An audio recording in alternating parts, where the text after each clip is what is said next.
बिस्मिल्लाहिर्रहमानिर्रहीम। अच्छा इंसान मतलबी नहीं होता, बस दूर हो जाता है उन लोगों से जिन्हें उसकी कदर नहीं होती। अगर रिश्ते सच्चे हों तो उन्हें ज़्यादा संभालना नहीं पड़ता, और जिन रिश्तों को ज़्यादा संभालना पड़े वो सच्चे नहीं होते। अच्छे रिश्तों को वादों और शर्तों की ज़रूरत नहीं होती। इसके लिए सिर्फ दो लोग चाहिए, जिनमें एक भरोसा कर सके और दूसरा उसे समझ सके।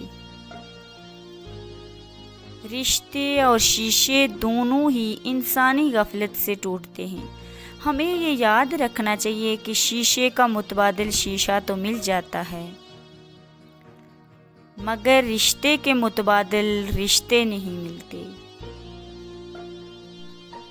रिश्ता वही कामयाब है जो दिल से जुड़ा हो, ज़रूरत से नहीं।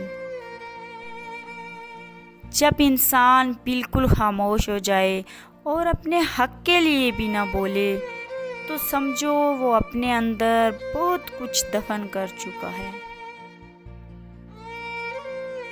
कुछ सदाएं बहुत खामोश होती हैं।